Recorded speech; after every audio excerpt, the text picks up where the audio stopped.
Hello and welcome to the Next 100 Days podcast. My name is Graham Arrowsmith. And my name's Kevin Appleby. So, Graham, today we've got a corporate escape story and a corporate escape story by somebody in finance. Oh, So, wow. none of your high net worth individuals today. Yeah. We're talking proper stuff. Wish you might be high net worth, Kevin. You're doing a down already. But anyway, her name is Cathy Gifford. And Cathy, I think you come from Peterborough. Is that right? Yeah, I live in Peterborough. Right. Oh, you're not from Peterborough because you wouldn't admit to that, would you? Let's face it. Yeah, it has been voted the worst town, I think, to live in quite a few years in a row. Oh, I didn't actually know that. Yeah. Do you still have a John Lewis there? Because it's quite posh. Yeah, they just renovated the whole of our John Lewis store and then they closed it down. Oh, right. So now we have no big department stores anymore. Oh, it's amazing that is such a shame for you. It is. And because I used to go there quite a few times. But anyway, so forgetting Peterborough for a minute, you and Kevin connected on LinkedIn, didn't you? Yeah. Who followed who first? Was it you, Kevin? Were you stalking her? That would be me stalking as usual, Graham. I connect with loads and loads of people on LinkedIn because it's one of the ways that we find interesting people in Grow CFO. And it's one of the ways I find interesting people to talk to on my other podcast, the Grow CFO Show. You know, it's only taken him 7 minutes to mention that. So I think I win this week's bonus award. But Cathy, you are an inner freedom coach. What on earth does that mean? Yeah, so I predominantly work with people that have imposter syndrome, but I've just qualified as an inner freedom coach as well. So it's kind of all about helping. Although I know a lot of people with imposter syndrome are in like corporate environments, but also business owners suffer with imposter syndrome as well. So I predominantly work with business owners, basically to help them find that inner freedom. So obviously, when you have imposter syndrome, you're always like striving for more. You're trying to be perfectionist, like you burn yourself out. So it's all about getting that work-life balance and just wind back a little bit because Kevin knows what it means, but I don't really know what imposter syndrome means. Yeah, so from a person's point of view who's trying to identify themselves with imposter syndrome, they would usually sort of see themselves as maybe they feel like a fraud in the workplace, or they like have that constant fear they're going to be found out. So I guess why I'm passionate about imposter syndrome is because I had imposter syndrome when I worked in corporate, and I would always describe it as you kind of feel like you are wearing a mask. So it's like you're underneath the mask and that's how you feel about yourself. But on the outside, everyone else thinks you're super confident, like super amazing at your job. You're always getting praises. You get 5 stars on your appraisals. Like everyone tells you and thinks you're really amazing, but obviously inside, you don't really feel the same. Is there a reason why there's a disconnect between somebody saying, you know, Cathy, you're really good at what you're doing, and you, Cathy, looking back at them thinking, you're a bit of a liar there because I don't really feel that myself? I think from the scientific research that's been done, a lot of the reason why we think we're not what people tell us we are is a lot of the times because we just don't recognize that we've done the success. We kind of think we've been promoted by luck, or maybe we were internal, so it was easier to promote us and it was easier than getting an external person. We just never really see, that we've done it. We always think that we got away with it, or it's just luck that we got where we got. Basically, we never really put it down to ourselves and our own skills. So are you seeing imposter syndrome at every level in the organization? Yeah. I mean, I know people always say it's more sort of CEO level or higher level, but I when I first got out of corporate and set up my own finance business, I was working in different companies across the country, and I saw it at all levels, from junior to exec level. Is it really debilitating then? I mean, in what way does it? I mean, if you have that view about yourself, does it really affect your performance? Can't do, because if people are giving you 5 stars. Yeah, it's kind of like weird because you have to, because you've got, it's whatever standard you've set for yourself. And usually that standard is like perfectionism. So it's the highest bar possible. So you're always working at 100%. So you'll be working till like 5 a.m. in the morning. Like you'll be the last one to leave. Like you'll always be striving to achieve 100%. So it's more obviously on the front, what people see, they just think you're amazing because you over deliver and you're really good at what you do. But inside, you're kind of burning yourself out. And probably you're straining, like you're not sleeping, you strain your other relationships outside of the workplace. So maybe you don't have hobbies, you don't take care of yourself. Like you probably got a family that you run as well. So like I used to work until quite late, come home, do story time, put the kids to bed, then work in the evening, that kind of thing. So it's like that kind of like just always overworking to make sure that you've delivered Um, 110%. you were you fearful of someone above you judging you in some way? I never felt like it was the word judgment. I felt that there was going to be mistakes in my work.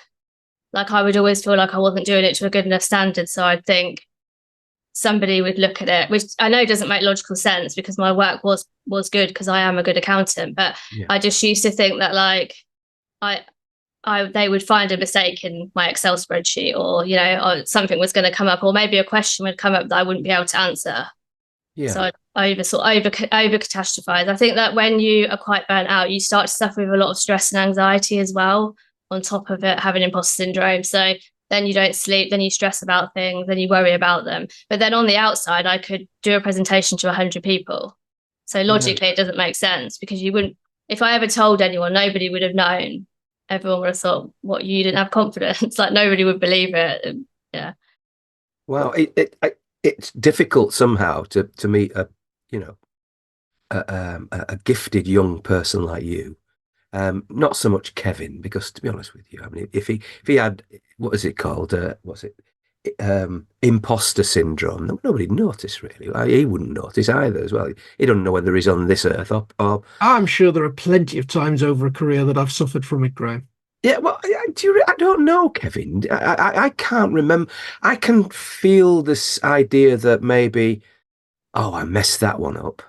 But to be honest with you, don't you have to have a really high opinion of those people above you to to to worry about their opinion of you? It's more just the work. It's not really people. It's more based around the fear that the work's not good enough. Like maybe you don't run your team good enough, or maybe like you'll do your budgets wrong, or finance is quite a high pressured area as well, moving at a fast pace. It's more. And to be honest, when I didn't even know that I had imposter syndrome. I didn't even know what that was. Sometimes you kind of find out retrospectively. So basically, like I was just quite unhappy because like I didn't sleep that well. I felt anxious. I was stressed. And I'm not really low in confidence. I wouldn't even have said I had low confidence, to be honest. Yeah. It's just, well, I can explain more of what it's about, but the reason I refer to it more as imposter syndrome is because people resonate with imposter syndrome. People kind of know what it is now. But deep down, underneath imposter syndrome is just low self-esteem. That is what it is. Right. Predominantly. So yes, that can be low confidence, low self-doubt and things as well. But deep down, it is based in low self-esteem, and that's why. So you don't really value yourself, and usually that comes from like the childhood experiences and sort of past experiences and trauma that you might have had. And I suffered a lot of like bullying and those kind of experiences, and I think that's what it comes from. So you've developed no self-esteem throughout your life, and then it's often people that go through that kind of trauma that then do go on to be quite successful. And that's why you hear a lot of stories of, famous people or singers or whatever that get to the top and then they're really unhappy. And that's because part of working and striving to do good is avoiding, or what they say it is, they say that once you've gone through low self-esteem, you create limiting beliefs about yourself. And then to cope with those limiting beliefs and that negative thoughts that you have in your mind all the time, say if you think you're not good enough and you've grown up thinking that, when you get into like older life, you have to find coping strategies to not feel not good enough, because you have to function, you have to look after your family, you have to go to work. So you create like rules that you live your life by. And I think that's why there's 5 different types of imposter syndrome that's kind of been created. And I think they make real sense in terms of creating rules for yourself. So one is perfectionist, and that's, I think about 80% of people have that with imposter syndrome. The reason you have perfectionism is because the rule you've created is, if I'm 100% perfect, nobody will find out that I'm not good enough. So you've created a rule to protect yourself from being found out, and that's where the fraud comes from.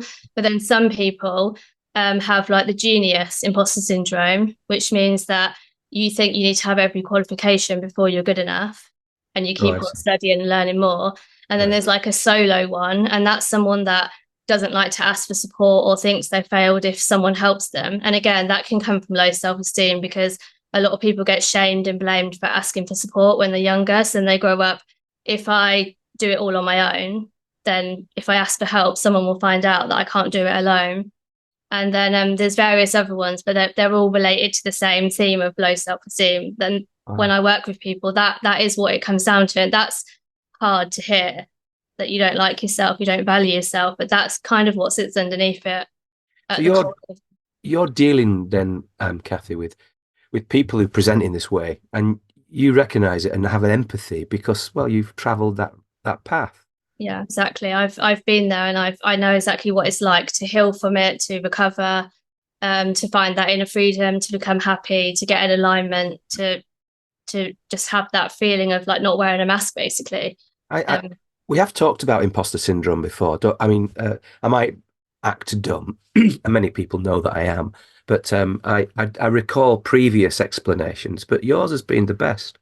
oh, thanks. No, I think I just talk in layman's term because that's how people understand it. There's no point in talking in brain words and stuff because no one really knows what it means. It's just easy to hear it from, yeah, what it actually means, which is things that happen. And I think one reason why people struggle to understand their imposter syndrome is because a lot of people don't feel like they had a bad childhood. So then they think, I can't have it because I had a good family home, or my family home was reasonably stable. Yeah. But it's kind of getting below that to understand that it's all perception. That's why two people can have the same experience, but they see it completely different, because it's just your perception as a person, like who you are as well, and how what other things have happened to you on that day or in that week or in your friendship group or whatever at the same time. Two your parents can argue, and one sibling could be really affected and one might not be. And that's just a combination of different variances. So what I like about when you understand imposter syndrome is it's not actually you or your fault or anything to do with you. No. It's just how you've perceived past experiences, and how it's understanding that your subconscious mind controls 95% of. So, Kevin, you have you said that you had a bit of an experience, or you think that you probably went through a bit of imposter syndrome. Is it? How did it manifest for you? Do you remember? I think there's probably a period, I don't know, joined PwC into top-notch Mm, accounting consulting firm. yeah. PwC always had a way back, or Coopers and Lybrand in particular had a way back then, that when they recruited somebody in from industry, they Mm, probably recruited them in a grade lower than they expected them to be. And I think some of it came from there, having transferred across relatively old, and I was mid-30s when I made the switch from industry to consulting. Gone in at a grade probably below where I should have been.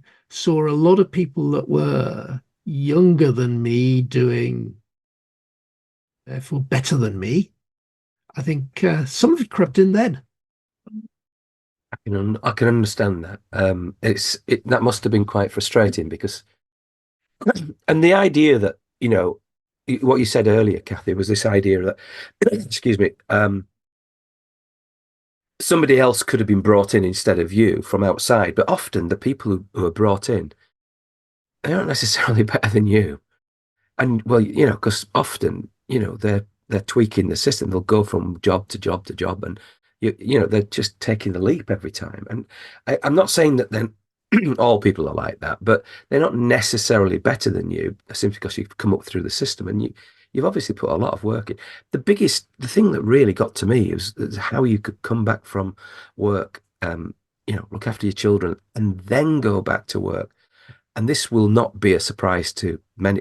I'm sure there are a lot of people out there doing that. And presumably the people who you talk to, some of them are doing that now.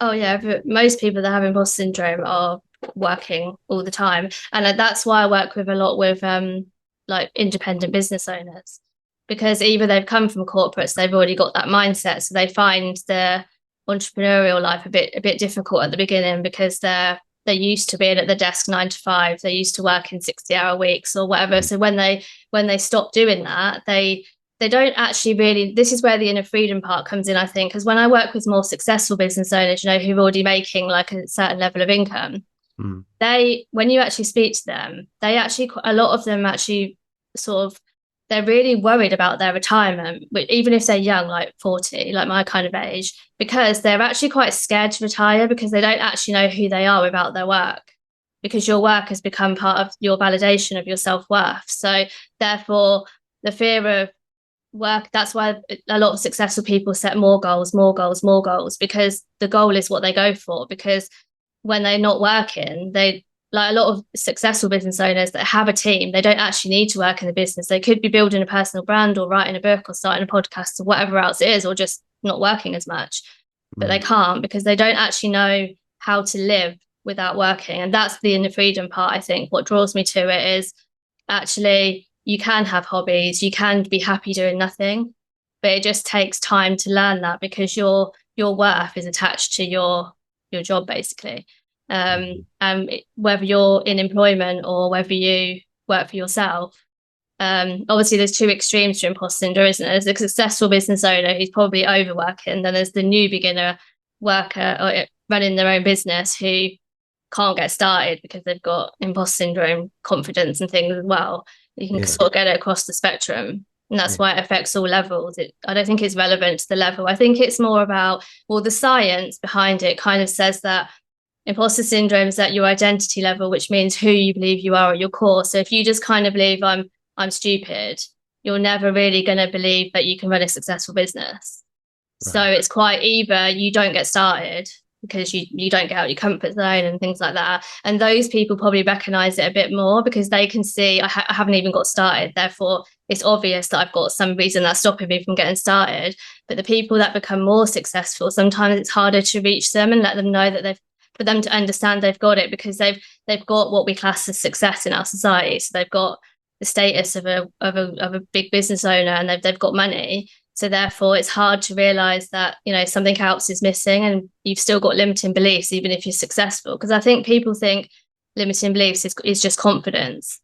And a lot of people don't. Like, I would never have resonated with someone saying you don't have confidence, because that didn't really ring true for me. It's more the things that kind of made me realize is when someone said to me, I heard someone saying once that they didn't buy themselves any new clothes. And I thought, I do that. Well, I did do that. And I thought, and then once you start hearing a few things, you start realizing it's more about worth rather than confidence. So it was more, I'd buy everyone else things, but not myself. And then you start to realize it's because you don't think you deserve things, which I know is really hard to hear and think about, but that is kind of what sits beneath it. It's almost troubling to hear, in a sense, because I'm probably oblivious to it, in a sense that I seem to have skirted by that problem, and I don't know whether maybe that's just I've compartmentalized it, and maybe I did have it, I don't know, but I don't recognize that in myself. And I noticed on your LinkedIn profile it says introvert, and I wonder whether or not I probably am less of an introvert. I probably have my introvert. Maybe you can be both introvert and extrovert, but sometimes I think I'm more extrovert, but the introvert thing, I wonder whether that is more introspection, and therefore you're probably more aware of what's going on within your body, and perhaps the extrovert is more, looking around them and thinking about how they fit into the wider picture. I don't quite. Maybe there's something in that self-identity. You said it yourself. It's an identity thing. As an introvert, are you likely to be prone or more prone to this? That's not really what I've seen. I haven't really seen it being more to introverts. I think that one of the things that when you have imposter syndrome, I think because it drains you of a lot of energy and time, because obviously like you're using all your energy for non-fun things in life, so it's all going into work and probably people pleasing other people. Those kind of tendencies tend to come with it. I think maybe as an introvert, you notice your energy is zapped more easily, because that's part of what introversion is. Like, you need to reset more. But But I think extroverts can have imposter syndrome as well. You, you before in corporate, you were chasing somebody else's dream. Might have been a corporate company, but you were chasing somebody else's dream. I mean, you were a part of it, a cog, whatever. Mm-hmm. But then you pivoted. Something happened. Was it related to what we've been talking about? But something happened that said, "I'm chasing my own dream from now on." Yeah, well, I think that in about because I left corporate in 2019. I think in 2018, I think all it takes for someone to realize about not having this inner freedom, which is not always about having your own business. It's just about, I guess it is work-life balance, but it's just, Yeah. yeah, just being happy, basically. Yeah. I think that what I found happens for a lot of people is you just a few sort of small things happen that start to open your mind, and then you start to see more things. So quite a few instances happened around 2018, just really coincidental things. So it was obviously my time just to realize that this negativity, what you didn't have to be that way. So one thing that happened was I remember just having a conversation at work, and I remember talking to them and just saying, because I used to think I had this kind of negative voice on my shoulder or something. That's kind of how I used to think of it. And I remember just mentioning it to someone, and they were like, "Oh, what's that? Like, I've never heard of that before." And I remember just the realization that not everybody has this, because when you're negative, you think everyone's negative. Because if you believe in the universal laws, like law of attraction and things, you attract more things around you that are similar to you. So if you're quite negative, then you don't realize other people are negative. You just think everyone's the same inside because no one really talks about their internal stuff. So that kind of like a few small things happened like that.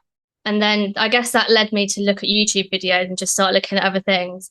And I learned about the reticular activating system, which is basically known as the RAS. And it's just some filters in the brain that kind of filter the information from outside into you. And scientifically, they say that is done by your beliefs and your thoughts. So it kind of made me start to realize that the more you think about something, the more you attract those kind of things and thoughts to you. So the realization, I guess you start to become more self-aware that actually you kind of are choosing the life that you have, as hard as that is to admit. You have to do like deep inner work to heal it. And then the third thing that kind of really made me do think about it was all my family was together, and they were talking about just a silly incident that happened on a holiday. And it was just about a crab, so it's nothing major. But I remember thinking, how does everybody remember that? And I kept thinking, do they really remember it? Or is it just like, you say you remember things, but you don't always. So I talked to them all individually, and everybody really remembered it. And I didn't remember anything. And then I started looking into that. And then I realized that I don't remember the official name, but it's kind of like a ghost thing you can have where you can be places in your body, but you're not actually there in your mind. And that's because you get stuck in your head with thoughts, over catastrophizing, anxiety. So therefore, when you are somewhere, you're kind of thinking about something else. And then I started thinking, actually, I can't remember that many things from the That's past. a natural state for men, isn't it? Well, maybe not mine. Yeah, I mean, I mean, I don't know what you've been saying for the last 5 minutes, but I've been thinking about Leeds United tonight. But I mean, what kind of? No, I'm Yeah. sorry, Cathy. I'm listening intently, but I kind of get that. So what you're saying, your rest of your family. I mean, they weren't all female, were they? Well, my husband, no, No, that's husband. what I'm trying to say. What I'm trying to that disproves my theory. But basically, so they maybe experienced it, but for some reason, you hadn't internalized, remembered it, whatever. You would think about something else. You had anxiety, whatever it is. Yeah. You kind of blocked it out. No, it didn't happen. And that got me on a path of thinking, actually, there's quite a lot of things I can't remember. And then it made me think, actually, when I'm doing something fun, I am kind of always planning the next fun thing and not really being present in that moment. And that kind of got me that. And then I think sometimes you just meet someone who you're supposed to meet that tells you something. And I met this lady, and she was a little bit spiritual, and she invited me to a retreat, and I thought it was going to be like a massage and stuff. But when I got there, it was a bit more spiritual. It's things I'd never done before, things like Reiki, energy things that I'd never really heard of. Yeah. And that kind of just opened my eyes. And I think for a couple of years, I was just going on my own journey of self-development books, YouTube, watching things, which I think did help to an extent, because obviously that just got me more self-aware. I think that was enough to push me into setting my own business up. But it wasn't. Presumably, you did all this watching of YouTube when you were doing your spreadsheets. Yeah, exactly. At work. So no wonder you were bothered about your spreadsheets because you were watching damn YouTube videos. I was working out how to leave. How to quit. Yeah. What was it? What's that phrase right now that when somebody's in a job but they're kind of like only working at a certain level because that I don't know. Posting, is it, or something? Yeah, it was. I know. Can't. I. I can't. I've never ever been in a role like that. I've just had to because it's not so much the company in my eyes. It's not so much the environment that I was always an intrapreneur. I was always trying to create something that was important to me and ultimately, hopefully, to the company.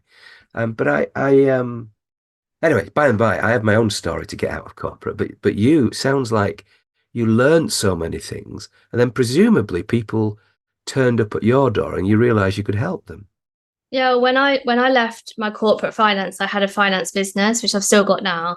Well, I do still work with corporate firms, but it's just independently. And I Right. realized from working in those how obviously I'd worked in my own company, but I'd been there a long time. Yeah. But when I worked in other companies, I realized how much imposter syndrome was there, or how much sort of how the similar things to what I had was there. Once I spoke to people, people opened up. Yeah. And just made me realize that it was a lot because I'd done life coaching and tried quite a few other things. I knew that I wasn't really fully healed. So I kind of went on a journey to think, what can I do on top of like inner freedom coaching? And that's where I found like subconscious work, basically. And when I found that and I went like on a free trial that they had, I felt like after one session of we call it inner child work, but after that type of work, I really felt a shift straight away. Like I knew it had done something different to just the sort of mindset level coaching. I knew there was something there with the deeper work. So I thought coaching with the deeper work was kind of the way that I've built my programs up to help. Yeah, not just imposter syndrome, but anything that's like at a deep level from the past, basically help And you overcome it. you mentioned spiritualism, which can you just give us a little bit more of a flavor of that? Because are we talking about religion or are we talking about something else?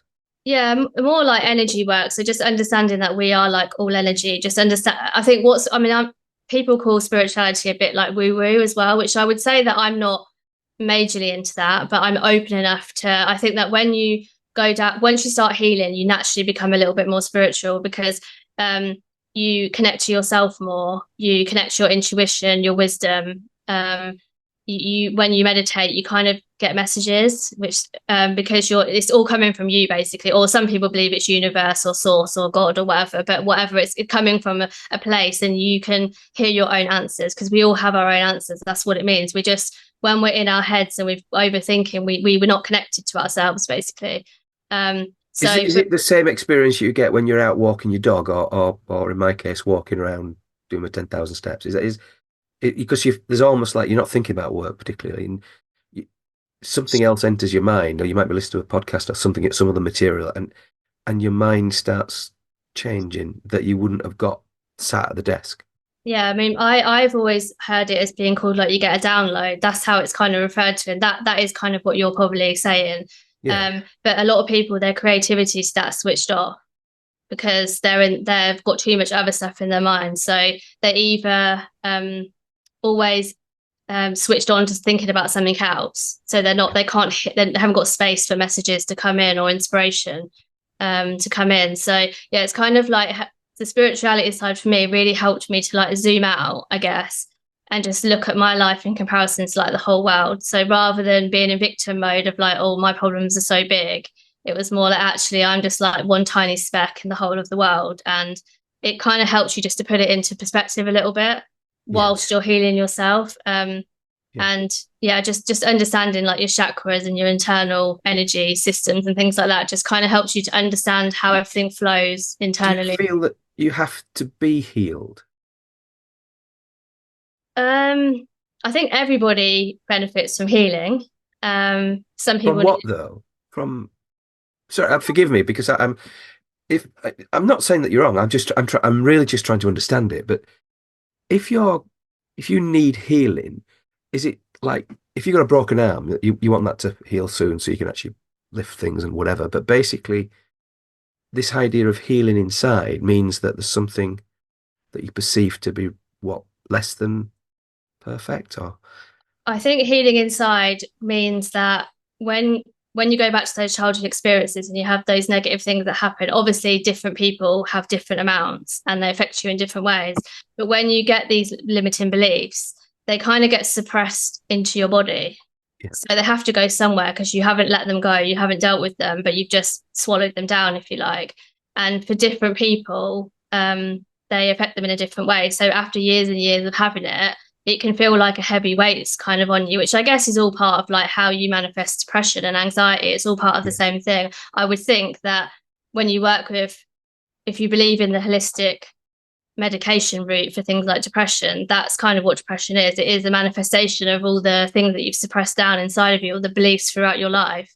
And right, this kind of deep work just releases them one at a time. So one after the other, you release them. So you just become lighter, and that's kind of how you reach that inner freedom. So maybe some people don't need the healing to reach that inner freedom, but it just depends what you've gone through in your life, I guess. And like I had like my mum passed away when I was quite young. I was only 18. So that's actually classed as like a big trauma, which I didn't know that until I did sort of went on this journey. But things can happen, quite big events could happen in your life that you wouldn't, obviously we know that your parent dying is quite big, but it can suppress a lot of things, bring them up to the surface. And I think that's where this, every time you change your identity, which I think probably Kevin would think about as when people go through different job stages in their life. So if you're junior to the next level, or you become a parent, or like then when your parent dies, like all those things, they make you go through a different stage in life. And sometimes for some people that can suppress up through hormones and other things. Like it can just, or maybe your stress levels get so much and it just boils over. So I don't know why it doesn't affect some people more than others. But yeah, maybe some people just push through life without needing to be healed. But I think you probably have a better life if you do some inside work, yeah, just in how you treat other people as well. yeah. Um, and the Oh sort well, of bout of anger you have. And I think you've obviously got me down for a full one-to-one coaching session. Then, Oh, that's it, Graham. This podcast was entirely about recruiting you as the next client. good I luck with think the that. people that think they're totally healed are the best people to do a session with, because they'll soon realize there's a few things they could. I didn't This, realize you were going to come on here and try and pitch. Kathy. It's not the idea. There's loads of people out there who want to have your service, but Yeah. I do get it. I think there's probably what I really liked about what you've just said is this idea that maybe everybody can benefit from actually almost like unburdening some of those pent up things that might have been around for a long time, and that might explain why Yeah. you've taken certain paths. I mean, look at Kevin. I mean, you've taken certain paths. Presumably, that's been organised by or triggered by things that have happened to you. Oh, yeah. And quite often I'm thinking about leaving corporate and being out by myself. Yeah, Probably should have happened a long time before it actually did. But yeah, somebody had to call me into an office one day and say, Kevin, there's no job anymore, before I actually got round to leaving the company. yeah, Yeah. And even then, I was looking then on the job market, and it was down to what came along first. Did somebody offer me another role, or did the opportunity to do something as a kind of an independent consultant come up first? It was the latter. And yeah. therefore I've never worked in corporate again. Uh, yeah, More intense than anything else, Graham. But no, you're out of corporate. I'm out of corporate, and now Kathy, you're out of corporate. But I mean, you go back in to help them with their accounts and so forth, no, and then fix their brains whilst you're there, sort of thing. And but I mean, it must be a heck of a combination. I'll just do your spreadsheet now. I'll just look after your report on accounts, whatever it is that you're doing there. But well, you know what? You look a bit peaky. I think we should have a session on what happened to you when you were three. And is that the sort of thing? How do you attract people to the job? Not, I don't mean I don't mean in the street sort of thing, but I mean, how do you attract people to your offer? yeah, I think that I've always quite believed in manifestation. So I think that I don't know how much you know about that, but it's kind of like around being magnetic, basically. So Right. what I kind of believe is that once you're free of like the limiting beliefs, you just have something. It's like the law of attraction again. So I just feel like I called the clients to me. that are right for me. Like it's to do with this RAS again. It's being open to open to receiving different opportunities. So if your brain and your mind is thinking positively, thinking about different things, you find the people that you're meant to meet. Whereas when you're negative, you're more closed off from all those opportunities. Obviously, I'm on LinkedIn and I do marketing and other things as well. Yeah. So I guess there's a couple of different types of clients. One client is someone that has probably done some counseling or therapy or something, or is maybe on medication. So they kind of know that they're looking for a more holistic approach because the medication route is not working for them. Yeah. And then there's people that are, like I said, that are starting a business and they know something's wrong because they've done every business course going. And they know all the strategy they need to do, but they just know they're in their own way. Right. And then I'd say the more senior, like the CEO, that kind of level, or successful business owner, which comes more through referral. Because again, I said I haven't really worked out how for them to identify that they have something, because they don't always recognize it, because it's been 40 years of doing the same thing, so it's difficult to recognize. I mean, unless they get to the stage where they're fed up in their business, which does happen, you've been doing it for 5 years and you kind of realize that you wanted to have a more work-life balance and have more freedom, and you realize suddenly that you haven't got that, and that can make you question why. And so sometimes that can get people to reach out. It is quite difficult to get into the mind of the person that you want to speak to. But having said that, what you've just said, I think, is really important. That if we can identify some of the, it's a bit like you can take a horse to water, but you can't really make it drink. You almost have to sort of draw out the lake for somebody to understand that actually I should be drinking from this lake. But and it's posing the questions, I guess, that you can solve with your solutions, that might attract them to you. But we're getting off the topic really about marketing, I guess. But I mean, there's one thing of doing it on social media and talking and so forth, and that will just attract those people who just turn up and watch that for a few minutes. But the other way is almost being there, almost posing the problem, and then the solution potentially, in front of somebody who might be drawn to your offer. Yeah, and I think like people do have to be ready to do the work, because obviously it is deep work. It's not just, the surface level mindset work like affirmations and stuff, although that's included, but it's deeper. So someone has to work. That's the thing you have to be careful about when you work with other companies. Like, the company can't put it on their staff to do it because it is deep work. So they have to want to do it as well. Deep work means going back to your childhood, looking over things. It's not just like helping them get confidence to present a presentation. It's like going deeper, isn't it?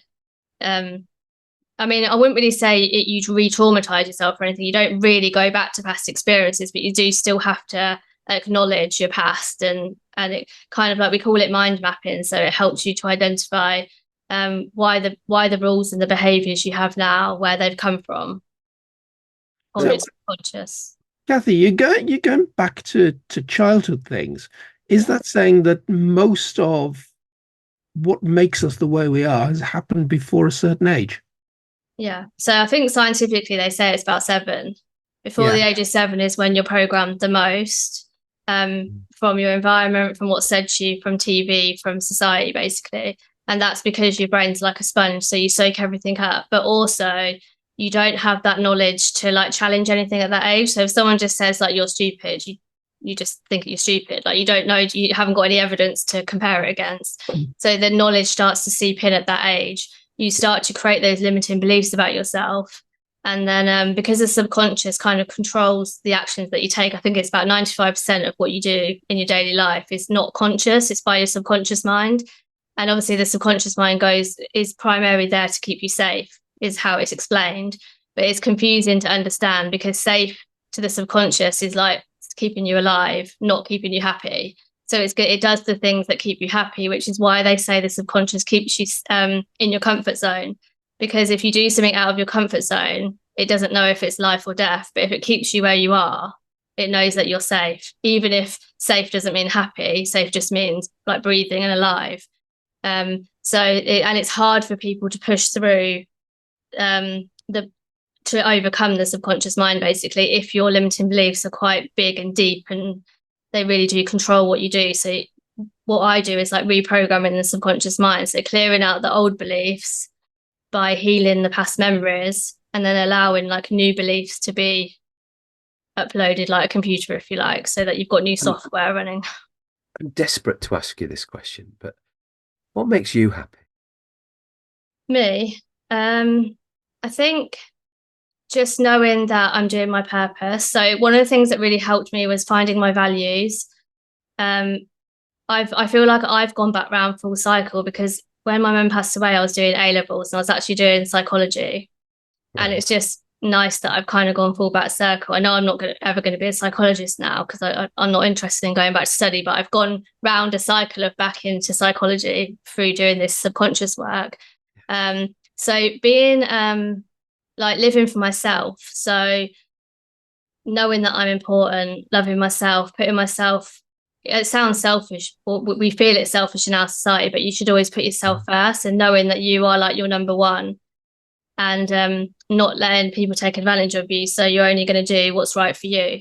So therefore, like now, I don't really feel judgment from other people. I probably wouldn't really notice it because I sorry, Cathy, but I thought you were going to say, well, I go out into the woods with a 12 bore and I shoot the heck out of rabbits or something like, something purposeful. I mean, is there nothing like that, or is it shopping or sorry, that's very sexist, isn't it? I mean, you're a woman, so it's got to be shopping, hasn't it? But I don't really care. But I Men mean, sometimes like shopping too, Graham. no, they do the heck. Yeah, I bought But some for my cousin this afternoon. oh well, yeah. Well, yeah. Oh no, never mind. But is there something that you can relate to, that going to the gym or riding a bike or taking a walk? Is there something that says peak happiness comes because I'm doing this? Well, I feel happy when I go to the gym and when I go to yoga. I think I'm just happy. I don't have to be doing something to feel happiness anymore. Like I've just got happiness inside. So it doesn't, whatever stage of my journey I'm at. So whether I'm having a day where I'm having to work quite hard or whether I'm having a day where I'm resting, I don't think, oh, I'm only happy when I'm doing this. I just think I'm happy inside.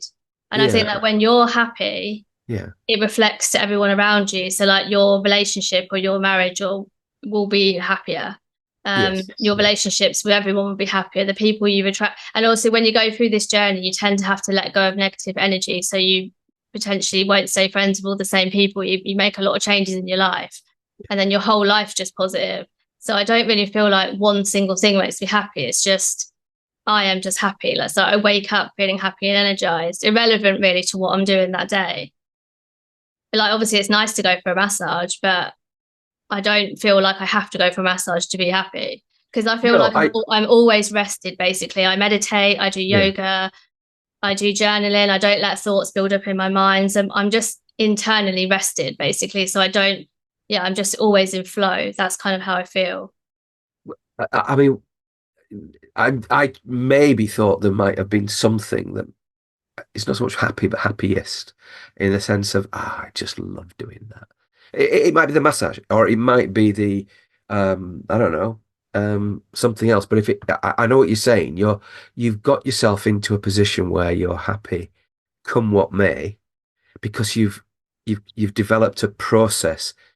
A lot of this inner freedom is developing you as a person. And I Exactly. just wondered if there was something like peak happiness. Might be the kids, when you're slapping them around the head or something like that. Oh, I'm happy now. But I don't know about Kevin. Kevin got sent to court for that, weren't you, Kevin? Was I? No, This I'm only kidding. I must be ghosting that one out. He'll be cutting that out of the tape.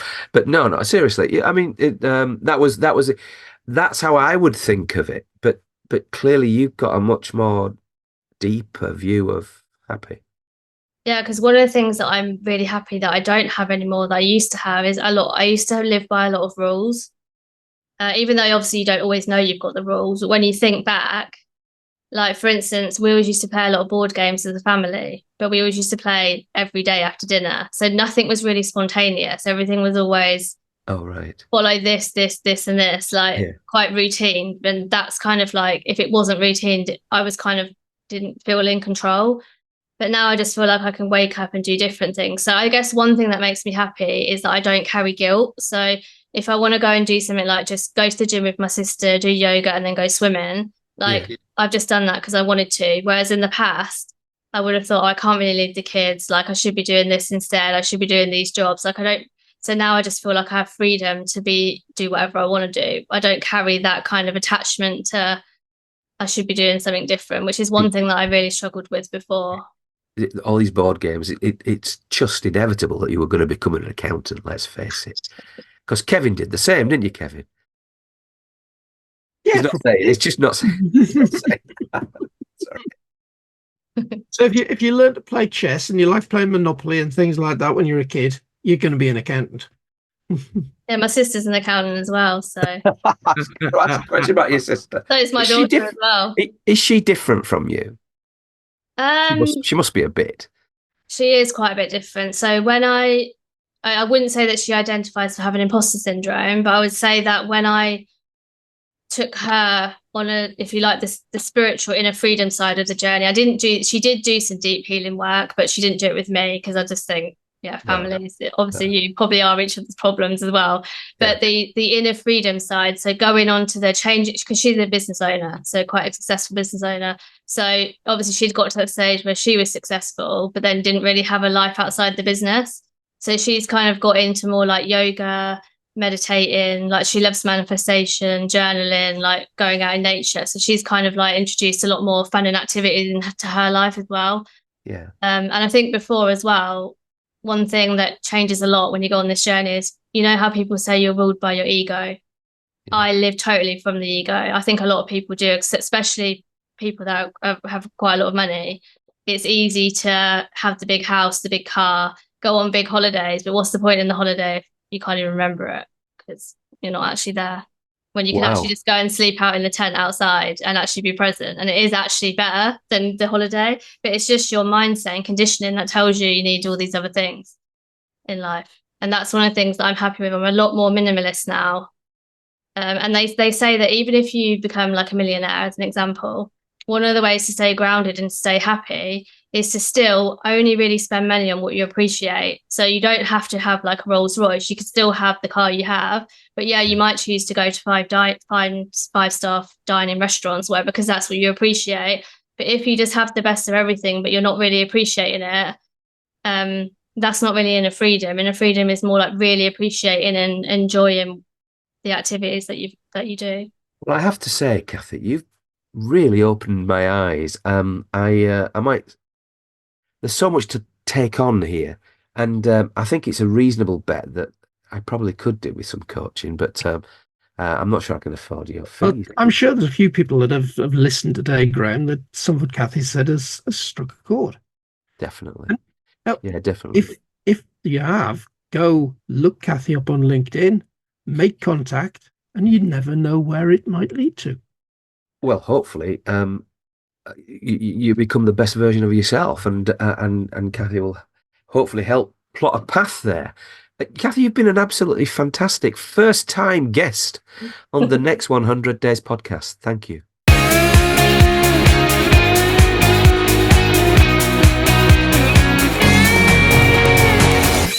Well, quite an escape story, Graham. Realizing that things aren't quite right, and suddenly out in business. And then not just in business, but then flipping into a different business. Yeah, very impressive young lady. And she basically is starting a business that's going to genuinely help people. And you were right to point out that financial officers often get that, I don't feel comfortable in this new job. I don't feel worthy of this new job. I don't think my talent's set up properly with this job. Along comes Cathy into their lives, and she could probably change the way in which they feel about themselves in the job, and therefore, as a consequence, they might end up being that much better within. I think what's really interesting with Cathy, I mean, we know a lot of people in Growth CFO that work with the C-suite, coach with the C-suite, solve those sorts of problems for those senior people. But what Cathy's doing is seeing that much lower down the organization. And I think that's where Cathy's really bringing something to the table. It's not the chief financial officer. It's not, well, it's the owners of small businesses, but it's the staff still in corporate that are caught up in that same mindset that Cathy was in. I know that a lot of her clients are finance people, but work in finance Yeah. rather than lead finance. Well, I think she'll do really well. She told us off air that one of the things that sort of singles her out is her voice and the way in which she imparts simplistically, if you like, the stories behind this quite complicated area. Because it's about the brain and the way in which it works and manifests, etc. It's not easy, and I think with some people in this area, not her, there's a temptation to use long words, and as soon as you're tempted to do that, it's almost putting barriers up for communication. Don't understand what you're on about. Whereas I've got to say, Cathy used understandable words and in phrases that we could get. Absolutely. Keep it So another, stupid. so another good pick, Kevin. I think this was yours, and a really good guest on this week's Next 100 Days podcast. Today, I've been Graham Arrowsmith. And I've been Kevin Appleby. Goodbye. Goodbye.